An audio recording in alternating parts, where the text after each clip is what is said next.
দুদক পিছনের দরজায় খেলতে চায়। কালকে পর্যন্ত আমাদের পক্ষ থেকে খোঁজ নেওয়া হয়েছে, বলছে জাজমেন্ট রেডি হয় নাই।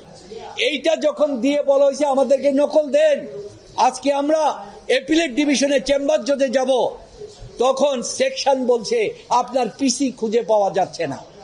সিলন ফ্যামিলি ব্লেন্ডের কড়ালিকার আর সতেজ সাদের পারফেক্ট ব্লেন্ডে স্বপ্নেরা মেলুক টানা। নিয়ম অনুযায়ী আপিল কোর্টে কখনো আসামিকে উপস্থিত থাকতে হয় না, তার সাক্ষীও হয় না, লয়ার সমস্ত কিছু করে। সুতরাং তার বেইল একবারই হয়ে যায়, আর যদি বেইল না হয় সে জেলে থাকে।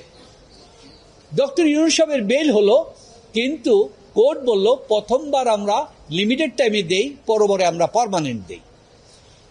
যখন ওইখানে এই কথাটা বলা হলো, তখন কোর্ট বলল যে আমরা সেন্টেন্সটাকে স্টে করতে যাচ্ছি। তখন এই প্রসিকিউশনের লয়ার ইনি বললেন যে না, কনভিকশন স্টে হবে, এবং আপনাদের সামনে মিডিয়া এসে তিনি কয়েক জায়গায় বলেছেন যে কনভিকশন স্টে হবে।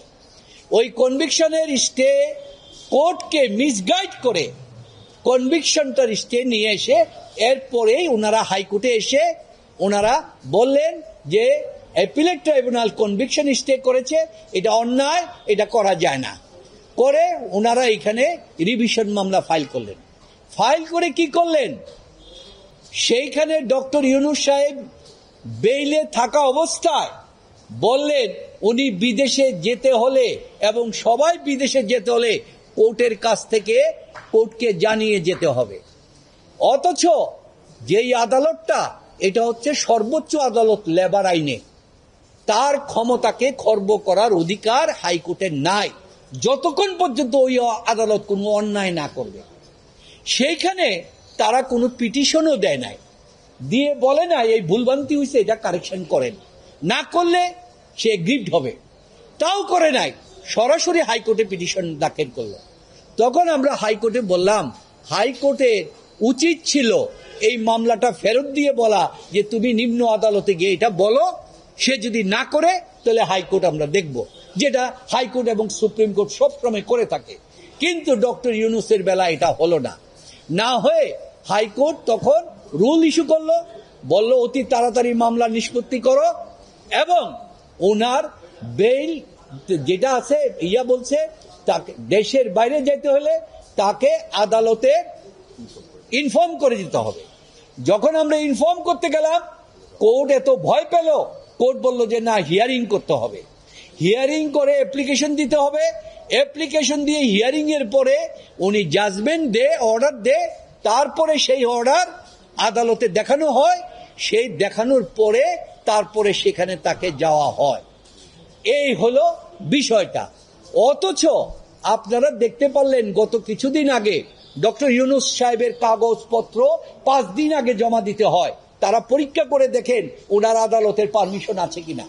অথচ বেনজির দুর্নীতি দমন কমিশনের অভিযুক্ত আসামি, কিভাবে অভিযুক্ত আসামি 100 কোটি টাকা ব্যাংক থেকে গ্রহণ করে পালিয়ে গেল। তিনি তো নিশ্চয়ই ভিআইপি লাউঞ্জ দিয়ে গিয়েছেন, অথবা এয়ারপোর্টে সিসি ক্যামেরা আছে, সেখানে পুলিশ ইনভেস্টিগেশনের আছে, তারাও জানেন, তাহলে সেভাবে কিভাবে যান।